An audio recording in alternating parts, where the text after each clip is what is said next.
안녕하십니까, 평생투자 파트너입니다. 예, 오늘 시장부터 좀 확인하고 또 설명드리겠습니다. 오늘 일단 시장은 뭐라고 할까요? 그 코스피를 먼저 보면 외국인과 기관은 매도가 있었습니다. 매도가 있었고, 코스닥에서만 외국인의 매수세가 있었거든요. 근데 시장은 둘 다 어떤 양봉의 흐름이 나왔거든요. 좀 이상하다, 그렇게 좋은 모습은 아니다 정도로 일단 좀 보여지는데, 오늘 시장에서 일단 강한 그래도 꽤 큰 상승이 나온 거, 일단 시장을 보면 코스피 같은 경우에는 0.6% 정도 상승했고 거래량이 증가했습니다. 근데 오늘 사실 보면 삼성전자 하이닉스의 역할이 좀 컸죠. 지금 보이는 차트가 삼성전자인데 기관의 수급이 좀 들어왔어요. 기관의 수급이 좀 들어왔고, 외국인은 장 초반에 좀 샀다가 다시 매도해버렸고요. 하이닉스 같은 경우에도 상승으로 출발을 했다가 끝으로는 조금 흘러내렸는데, 외국인과 기관이 꽤 많은 물량을 일단 매수를 했습니다. 일단. 그래서 그렇다고 이거를 지금 시장이 돌아 나가는 것이냐 라고 판단할 수 있을지는 아직은 조금 더 봐야 될 것들이 있지 않을까라고 생각은 드는데, 일단 한번 빅스 지수를 한번 볼게요. 빅스 지수가 요때 피크를 쳤잖아요. 그리고 땅 꽤 많이 큰 폭으로 이제 하락을 보여주고 있어요. 그래서 시장은 다시 좀 안정적인 추세로 가는 것 같다라는 좀 생각은 확실히 듭니다. 그리고 일단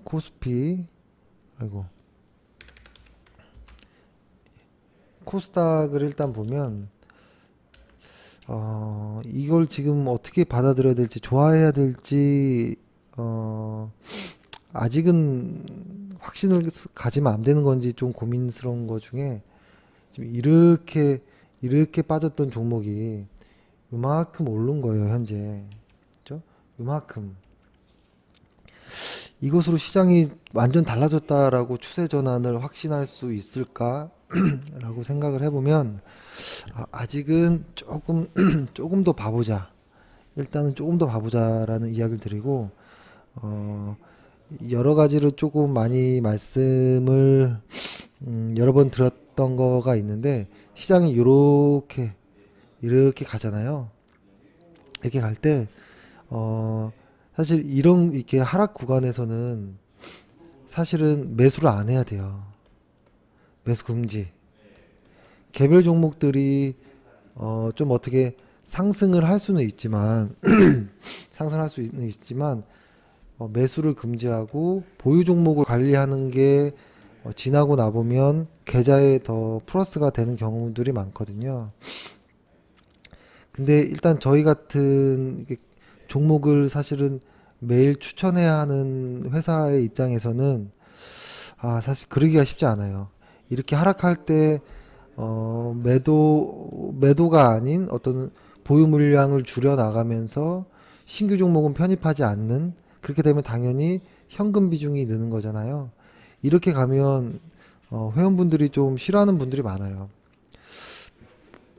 근데 사실은 그렇게 해야지만 결론적으로 계좌가 플러스 될 때가 많습니다.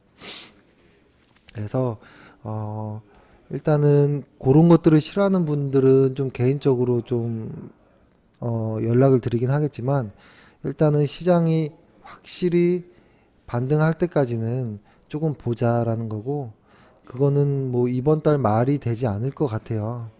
8월 말 경이면 어느 정도 윤곽이 나올 것 같은 생각이 드는데, 그래도 오늘 거래량이 일단 코스닥에서 늘고 외인들이 조금씩 들어온 거는 좀 사실 좋은 모습인 것 같아요. 그리고 오늘 시장에서의 상승했던 업종들, 종목들을 좀 일단 보면 저는 전기차라고 좀 보여지거든요. 전기차. 그래서 일진 머티리얼즈 같은 경우에 시장 대장주죠. 그죠? 2분기에 영업이익이 한 70% 정도 증가한, 그 다음에 후성. 이것도 역시 엄청나게 많이 크게 상승했죠. 그죠? 크게 상승한. 잠시만요. 큰 상승을 보였던. 그죠? 그 다음에 포스코. 포스코 캠텍도 꽤 많이 올랐습니다. 에코프로, LNF,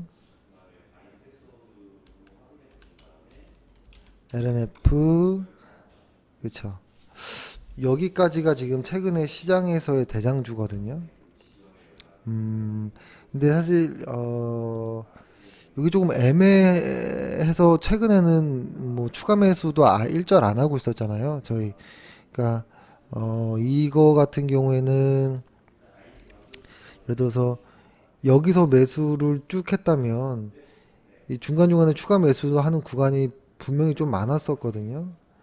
그리고 거의 제가 마지막에 추천했을 때가 7월 초 때 마지막에 추천하고 계속 이제 물량을 이제 털어내긴 했었는데 어 물량을 털어냈고 하는 과정이어서 아주 소량의 물량만 있는 거예요. 보통 한 25% 정도는 지금 저희가 전기차의 물량이 남아 있는데 여기서 추가 매수를 해야 될지 말아야 될지 정말 상당히 어려운 고민 중에 있어요. 시장이 기분 좋게 상승해서 간다면 전기차들을 조금 더 담아 볼 텐데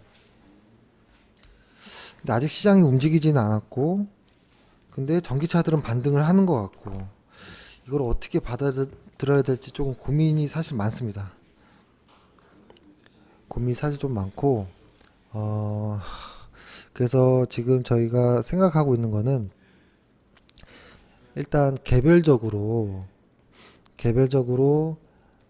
전기차를 추가 매수는 하지 않을 겁니다. 추가나 어떤 신규는 하지 않을 건데 이거를 하나의 그냥 펀드화를 좀 시키려고 생각을 하고 있어요. 펀드화. 그러니까 종목은 선별해야겠죠. 그러니까 방금 보여드렸던 종목들도 있지만 이렇게 좀 개별 좀 작은 종목들이 불안하면 LG화학 그리고 뭐 삼성, SDI 이런 종목도 같이 좀 편입을 해서 어, 좀 펀드화를 시킬 건데요. 펀드화는 방식은 여러 가지가 있어요. 그러니까 퀀트의 방식으로 할 수도 있고 여러 가지 방식도 있는데 예를 들어서 뭐 이런 방법이 되겠죠.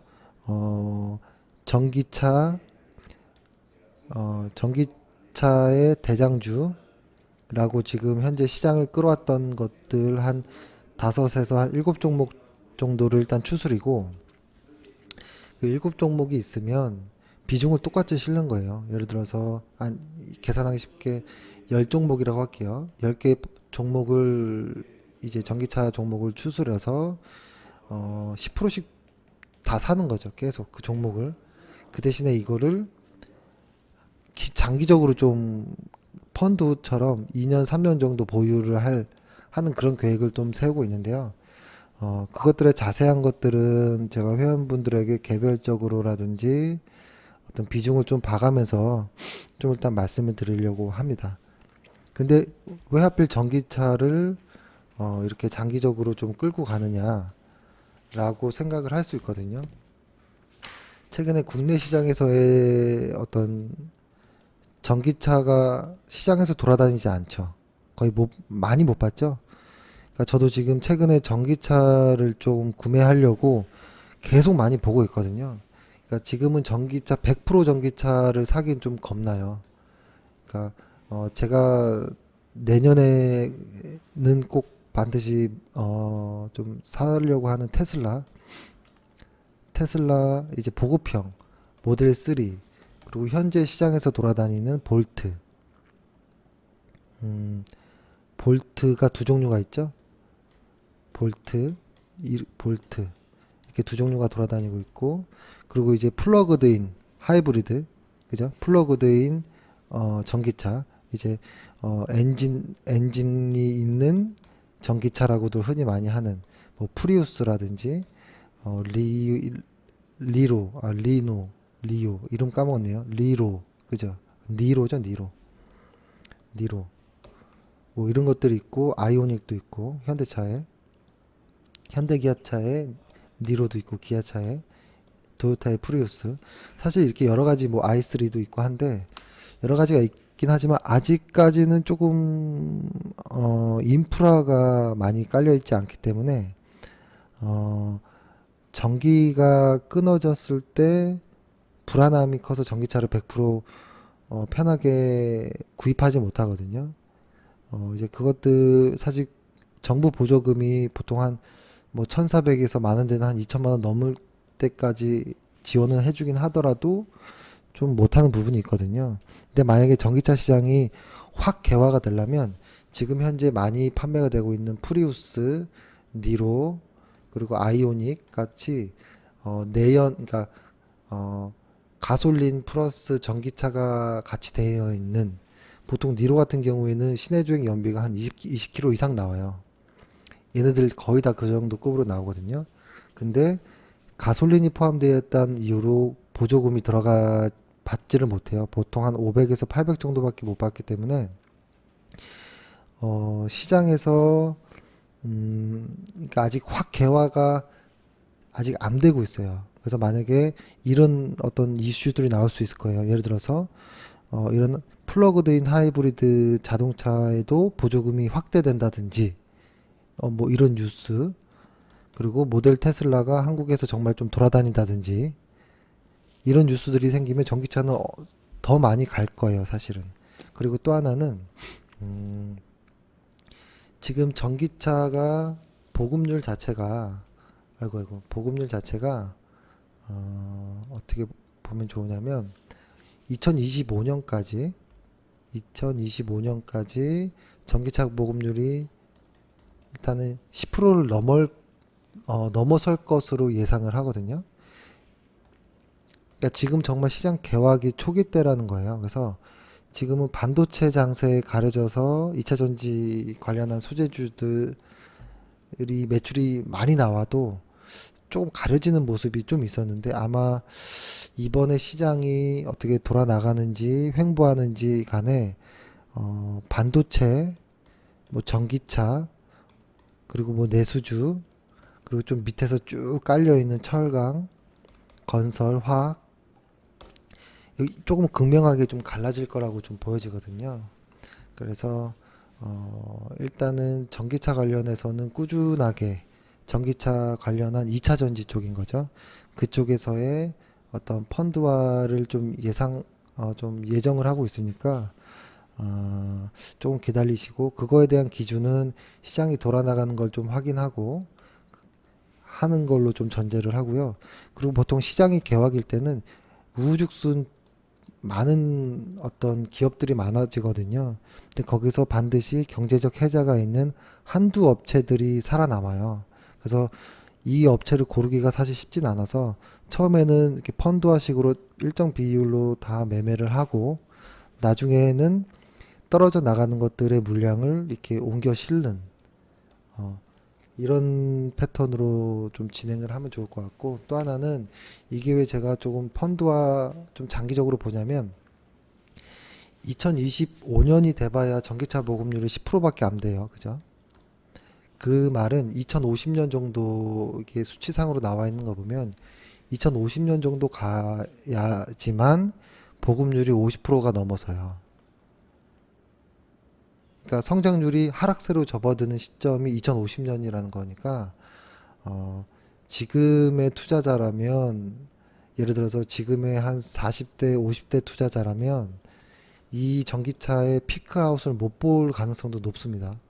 그러니까 투자하는 내내 전기차를 매매할 수도 있다라는 소리예요. 그래서 전기차에 관련해서는 꾸준하게 공부를 해야 되고 저희 회사에서도 전기차 관련한 어떤 펀드를 좀 준비를 하고 있으니까 좀 기다려 주시면 좋을 것 같고 또 하나는 만약에 이런 개별주들을 난 너무 어렵고 아직 취약하다 시가총액도 작고 이러면 삼성 SDI나 LG화학도 그 편입하는 포트폴리오 안에 비중을 좀 실을 거기 때문에 아마 크게 걱정은 안 하셔도 될 것 같고,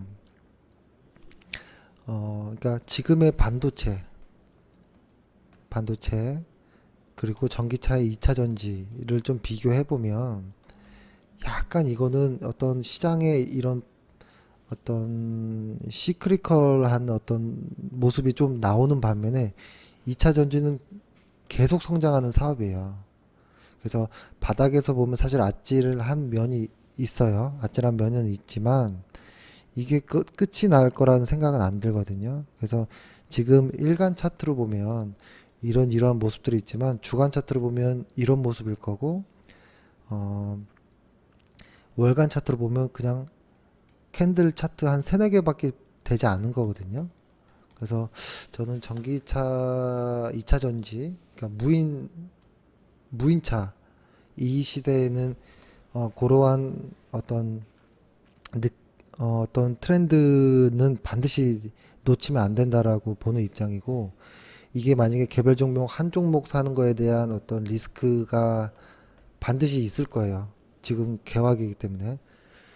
그렇기 때문에 이거를 펀드화 시킨다. 그래서 아마 시장이 돌아 나갈 때 이거 종목을 공개하고 비중에 투자 자산 비중의 한 20% 정도 안에서 장기적으로 끌고 가는 전략을 좀 쓰도록 하겠습니다. 그래서 일단은 오늘은 시장 자체가 어, 일단은 반등을 보여주긴 했지만 이걸로 아직 무언가를 시장이 돌아 나갔구나라고는 판단하지는 않겠습니다.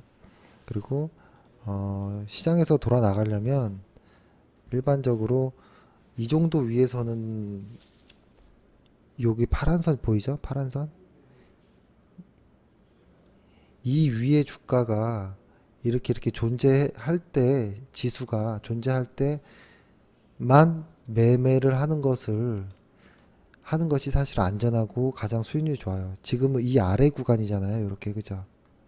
이런 구간은 참아도 됩니다.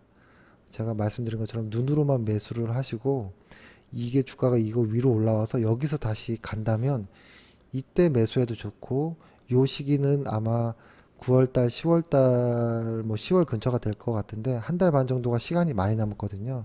그간에는 비중을 많이 싣지 말고 개별 종목을 좀 단기적으로 기술적으로, 그러니까 흔히 말해서 짧게 짧게 한다라고 하잖아요. 5% 10% 수익이 나면 과감하게 이익 실현하는 그런 전략. 그래서 좀 조심스럽게 해야 되는 전략. 비중을 뭐 한 3천만 원을 투자한다면 한 1,500만 원만 투자한다는 이런 정도로 임하시는 게 좋을 것 같습니다. 그리고 오늘 종목을 사실 좀 여러 가지 종목들이 좀 매매하고 싶은 종목들이 좀 많았었는데 사실 좀 고민되더라고요. 이게 시장이 돌아나가지 않았는데 선뜻 매매하기가 잘 손이 안 나갔거든요. 그래서 일단은 시장 변동, 그러니까 시장의 어떤 뭐라고 할까요? 시장의 어떤 리스크와 크게 상관이 최대한 많이 없는 종목으로 음, 좀 종목을 골라봤고 일단 한국전자금융을 좀 말씀을 드립니다. 일단은 잠시만요. 이 회사 같은 경우에는 어, 경기 변동에 있어서 크게 이렇게 리스크가 많이 없는 회사이기도 해요. 요거를 제가 한번 회사를 일단 사이트를 한번 보여드릴게요. 한국전자, 아마 대부분 다 아는 회사일 거예요. 그죠? 다 아는 회사. 근데 보통 주가가 오래 가는 주가들 있죠? 오래 계속 꾸준하게 상승해서 나중에 10루타 10배짜리 주식이 나오는 경우가 그런 종목들이 흔히 생활에서 봤던 주식들, 그런 아이템들이 많아요. 보통 그때도 한번 말씀드렸었던 것처럼 B2B의 어떤 회사보다는 B2C의 이런 회사들이 대박이 날 때가 많거든요. 그러니까 개인들, 일반 소비자, 일반 국민들이 직접적으로 소비가 이루어져야 되는 거죠. 그러니까 어떤 물건을 팔아서 어떤 기업에만 제공하는 그런 것보다는 어떤 기업이 서비스를 하는데 알게 모르게 생활에 스며들어서 반드시 매매를 한다. 그 판매를 혹은 어떤 소비를 하는 것들 그런 것들이죠. 그러니까 지금 말하면 어느 순간 보면 지금은 우리가 신용카드를 쓴다든지 뭐 핸드폰을 쓴다든지 그죠? 이제는 전자결제를 한다든지 전자결제가 사실은 뭐 연세가 있으신 분들은 거의 안 하시는 분들도 많지만 이렇게 시대의 흐름에 스며드는 사업들이 있어요. 스며먹는 사업들. 이런 것들은 꼭 반드시 잡고 길게 따라가야 되는 종목들이에요. 그쵸? 그래서 오늘 그거 관련해서 일단 한국전자금융을 일단은 말씀드리고, 일단 대략적으로 한번 말씀드리면, 이 회사는, 일단은, 민간 기업 최초로 일단 이게 시작을 했어요. 그러니까 1993년 민간 최초 기업으로 시디밴 사업을 한 거죠. 시디밴 사업. 시작해서 현재는 이제 금융, 밴 사업, 현금 수송, 뭐 포스기라고 하죠. 포스기, 결제 장비 이거 다 보여드릴게요. 를 이제 하고 있는 거고 이 회사가 또 좋은 점 중에 하나는 원래 이런 시드밴에서 2위 업체가 있었어요. 2위 업체. BJF 핀링크. 이 회사의 지분을 50%를 인수했어요. 그러면은 뭐가 되냐면 이 시장에서는 지금 한국전자금융이 시장 점유율이 1위가 됐다라는 소리고 이제는 얘네들이 이제 어떤 영업적인 면에서 경제적인 해자를 이제 싼 거예요. 해자.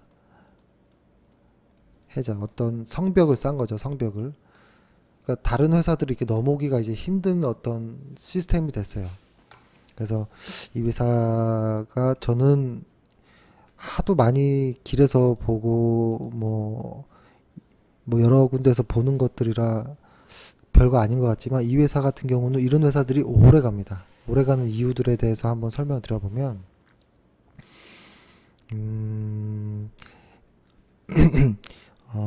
일단은 이 회사가 두 가지의 영역을 조금 보여주고 있거든요. 예를 들어서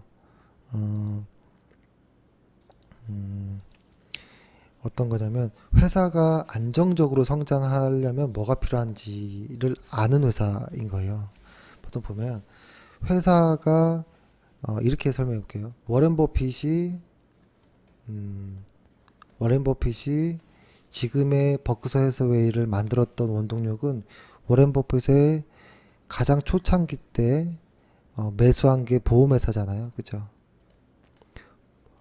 이 회사를 토대로 지금의 버크셔 해서웨이가 됐어요. 버크셔 해서웨이가 됐는데 보험회사의 특징은 계속 현금이 들어와요. 캐시카우가. 그 말은 매달 누군가 보험료를 이제 내잖아요. 여기에 현금으로 계속 우량한 회사들을 인수하고 했던 거가 이제 지금의 버크셔 해서웨이인데 그만큼 현금 흐름이 상당히 중요해요. 회사에서는 현금 흐름이 없는 성장성만 있는 회사는 흑자 부도도 날 수도 있어요. 흑자 부도. 그죠? 그래서 캐시카우가 상당히 중요하고 워렌 버핏도 얘기했던 것처럼 워렌 버핏이 고르는 회사들은 보통 어떤 회사들이 많냐면 현금 흐름이 항상 계속 도는 회사, 계속 발생하는 회사. 그래서 결론적으로는 ROE가 약 한 15% 가까이 되는 회사. 이런 회사들을 집중적으로 매수했었거든요. 이 회사도 딱 그런 회사의 느낌이에요. 보면 일단은 이 회사가 처음 시작했던 어떤 금융 관련한 벤 이쪽 사업은 캐시카우의 역할을 하는 거예요. 아이고 잠시만요. 캐시카우 현금 흐름을 계속 돌리는 거예요. 근데 거기다가 K뱅크나 카카오뱅크가 다 오픈이 됐잖아요. 인터넷 전문 은행들이.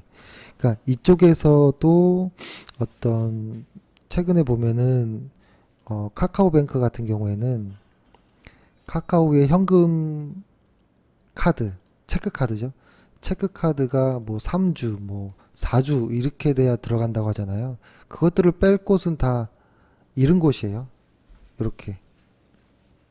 요 회사의 그 관할 안에 있는 것들이 있겠죠. 그래서 이 회사에는 어, 안전하게 시장 점유율 1위로서의 어떤 현금 흐름이 존재한다라는 거예요. 그리고 두 번째는 안정성이라고도 보여주는 거죠. 안정성, 뭐 황금, 그냥 안정성이라고만 하는 게 나을 것 같네요. 안정적인 사업. 그리고 두 번째는 성장성이 필요하잖아요. 성장성이라고 하면 이 회사에서 최근에 많이 하고 있는 무인 자동화죠. 무인 자동화. 무인 자동화. 이거는 사실 이 트렌드는 거스를 수가 없어요. 그러니까 일본에서는 이쪽이 좀 더 빨라졌잖아요. 근데 빨라졌지만 사라지지 않았고 그 가운데서도 특히 여러 가지 무인 자동화 중에서 어떤 대규모 인프라가 있어야 되고 소프트웨어가 깔려야 되고 보안과 어떤 투명성들이 존재하는 이런 현금 관련한 지급기 쪽 특히 뭐 이런 쪽 무인 자동화 이런 쪽에 그 노하우를 가지고 있는 쪽에는 쉽게 못 들어와요. 근데 단순한 자판기 정도야 뭐 할 수 있겠지만 그래서 이쪽에서 신규 사업이라고 하면은 키오스크라고 있거든요. 이것도 보여드릴게요. 키오스크를 예전에는 판매를 했었거든요. 판매. 이거는 식당에 가면 다 봤던 거예요. 그 결제할 때 돈 내고 뭐뭐 누르면 뭐 어떤 영수증 같은 게 나와서 그걸로 물건을 이제 번호표가 되는 거. 근데 이제는 그것을 좀 바꿔서 렌탈로 가고 있어요.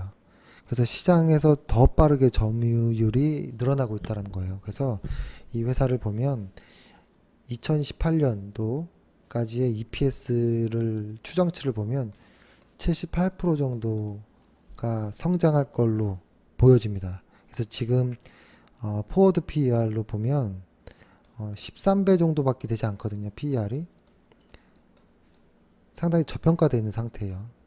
근데 이 PER이 13배가 저평가다 혹은 뭐 20이 고평가다 이렇게 얘기할 때 보통 경쟁 업체 대비 하거든요. 경쟁 업체 대비. 경쟁 업체들의 평균 PER이 몇인데 얘네 업체는 몇이기 때문에 싸다 비싸다가 나오는 건데 지금은 경쟁 업체가 없잖아요, 이제. 그러면 PER의 어떤 저평가, 고평가 특히 그쪽에 대한 어떤 이야기가 없어요. 그 말은 주가가 많이 올라도 비싼지 싼지 알 수 없다라는 거고 그런 주식들은 계속 오를 가능성이 많아요. 그래서 경제적 해자가 있는 그리고 현금이 항상 돌아서 사업이 안정되어 있는 거기다 미래 성장성인 먹거리가 있는 그런 회사들 같은 경우에는 사실 주가가 많이 오를 수밖에 없겠죠. 그렇죠? 그래서 여기 또 꺼졌네. 이 회사에 대해서 그래서 조금 더 한번 일단 그러한 경쟁력들이 일단 있다라는 거고 일단은 세부적인 어떤 좀 내역들을 한번 말씀 들어볼게요. 일단은 ATM. 그러니까 이 ATM은 이렇게 쭉 보면 이거 많이 다 아는 거잖아요. 그죠? 그죠? 근데 ATM 같은 경우에는 이게 사실은 어떤 전문성이 있어야 되고 자금 관리하는 어떤 정확성, 투명성들이 항상 존재해야 되고 또한 전국적인 네트워크나 보안 시스템 이런 것들이 있어야 돼요. 그래서 사실 이 사업, 그 ATM 사업, 특히 이 ATM 사업은 경기 변동보다는 이거를 취급하는 은행에서의 비용 절감, 그러니까 은행에서 흔히 지금 수익성이 나오지 않다 보면, 그죠? 저금리 상태에서 항상 그랬잖아요. 저금리 저성장인 상태에서 수익성이 안 나올 때는 비용 절감을 많이 하잖아요. 뭐 인원을 이제 줄인다든지 어떤 점포 수를 줄인다든지 이런 부분에 어떤 비용 절감 노력에 대한 수혜가 ATM기예요, 보통. 그렇게 보시면 되고,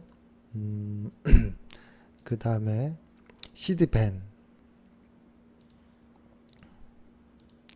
시드밴이라고 하면 이거 보셨죠? 나이스 현금 지급기 같은 거, 돈 빼는 거. 그러니까 이것도 사실은 금융 서비스를 대행하는 거거든요.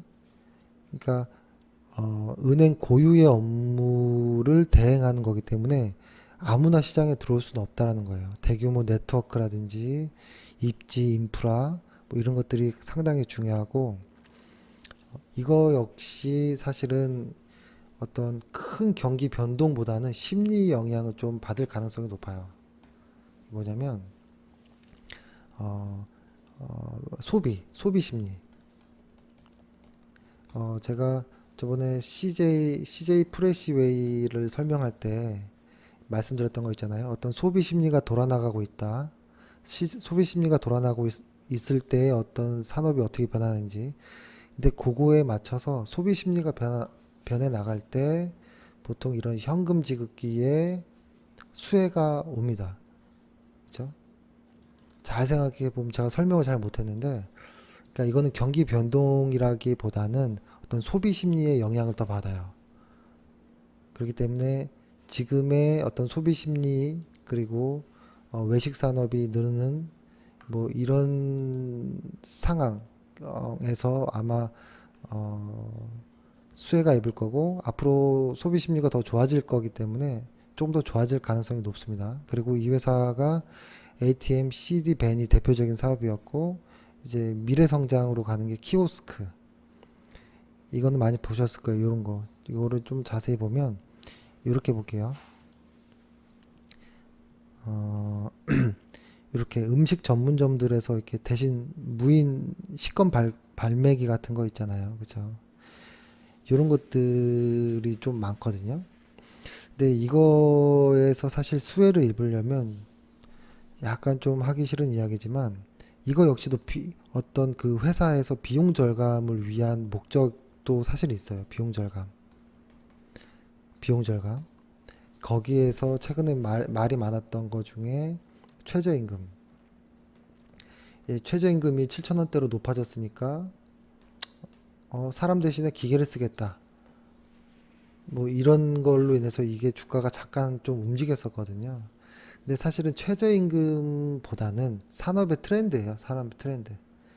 트렌드가 움직이고 있는 거지. 최저임금은 이제 경제 어떤 뉴스에서 어떤 정치발 경제 뉴스인 거죠. 정치를 경제화 뉴스처럼 이제 둔갑한 뉴스인 거고 최저임금은 아니에요. 최저임금이 더 잘 돼 있는 일본은 최저임금 때문에 이 기계가 나왔던 게 아니거든요. 산업의 트렌드가 바뀌고 있다는 거예요.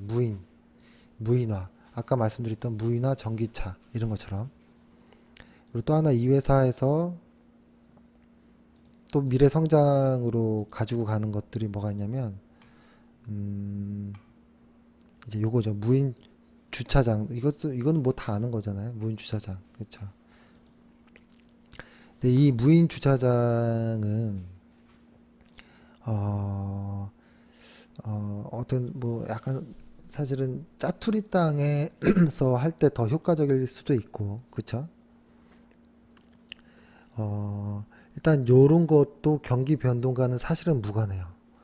근데 하지만 이 회사 그렇다고 무조건 경기 변동과 무관하다라기보다는 어떤 유가가 상승한다든지 자동차 보유 관련한 어떤 규제 등 이런 것들이 있기 전에는 경기랑 우리가 흔히 아는 어떤 경기랑 무관하다라고 보여지는 거예요. 그래서 사실 이렇게 지금 한국전자금융 같은 경우에는 사실 경기랑 크게 무관한 정도의 사업이 꽤 많다라고 아시는 게 좋고, 또 하나는 뭐 현금 물류 사업도 하죠. 지하철 보면 이런 사람들 많이 봤잖아요.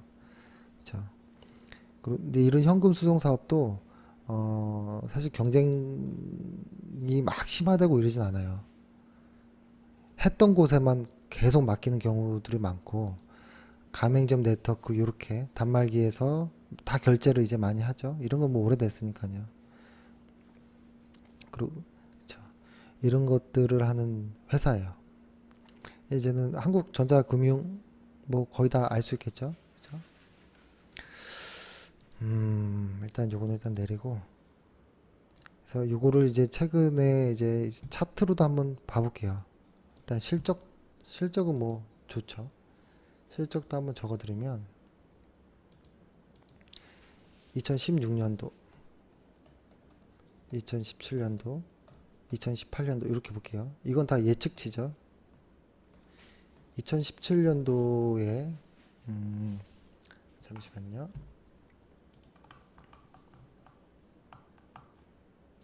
한국전자금융 같은 경우에는 132억 순이익 그리고 154억, 196억. 왜냐면 이런 회사들은 꾸준히 가요. 꾸준히. 아까 말씀드렸던 캐시카우가 확실하다고 했잖아요. 그래서 ROE 역시도 12, 13, 14. 이게 ROE가 커진다라는 거는, 그러니까 언제 한번 ROE에 대해서 좀 자세히 말씀드려야 될 것 같은데, ROE가 이렇게 커진다라는 거는 엄청난 빠르게 순이익이 증가한다라는 소리거든요. ROE가 커진다라는 거는 시장 점유율이 확대되고 있다라는 거고, 시장 점유율을 최대한 점유하고 있는 회사에서만 ROE가 높을 수 있어요. 그래서 시가총액이 이 회사가 지금 2,600억이에요. 시가총액이 2,600억.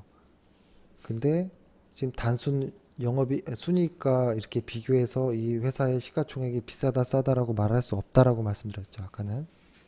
그래서 이 회사는 그 시장 점유율 1위라는 기업으로서 상당히 저평가되어 있는 상태로 보이고, 이걸 저희가 처음에 사실은 여러 번 추천했었잖아요. 그죠? 이때 한번 매수 완료가 됐고, 이때들도 추천 문자가 나갔었거든요. 이때도 나갔었고, 오늘 다시 들어가는 거고, 오늘은 외국인과 기관의 어떤 매수가 있었거든요. 좀 강하게 매수가 들어왔었고, 그래서 이 회사는 좀 계단식으로 가요, 보통 주가가. 그래서 단기적으로 대응하면 힘들어져요. 보통 이렇게 한번 올라가고 이런 식으로 좀 계단식으로 가는 거예요. 그래서 전기차들처럼 쭉 이런 게 아니에요. 그래서 이런 종류 회사는 보유 비중, 그 투자 비중에서 조금 적게 한다든지 아니면 분할 매수한다든지 이런 식으로 매수해서 좀 길게 가면 지나고 나 보면 꽤 수익이 커져 있는 그런 종목들이에요. 이 회사는. 그렇죠? 그래서 일단은 요거 회사를 일단 이렇게 좀 말씀드리고, 오늘은 말씀드렸던 거 중에 하나의 큰 테마는 무인 관련이었어요. 무인화. 이거는 산업의 트렌드이기 때문에 어, 장기적으로 보고, 예를 들어서 이렇게 매수를 했다가 매도를 하더라도 다음에 또 기회가 나오면 또 들어가고 또 들어가고 계속 추격 매수하는 거예요. 이런 종목들은. 그리고 그거의 대표는 2차전지라고 말씀드렸고, 2차전기가 시장에 2차전기 대장주들이 몇 종목 없어요. 그리고 대형주들 2개 정도 포함하고 하면 한 8, 9종, 10개가 안 될 거예요, 현재. 요거를 이제 시장이 돌아나갈 때 펀드화 시키겠다라고 말씀드렸고, 시장이 돌아나가는 시기는 다른 거 다 이유를 빼고 외국인들이 제대로 들어온다면, 매수가 들어온다면, 그리고 기술적으로도 차트가 어느 정도 자리를 잡아준다면, 그럼 아마 시장이 돌아왔다라고 판단을 하고, 그 기간은 좀 걸리겠지만, 주식을 한 달, 뭐, 두 달 할 거 아닌 이상, 마음을 좀 여유 있게 먹으면서, 지금은 짧게 짧게 매매를 해야 된다. 라고 일단 말씀드리겠습니다. 오늘 하루 고생 많으셨고, 내일 다시 또 화이팅 하겠습니다. 감사합니다.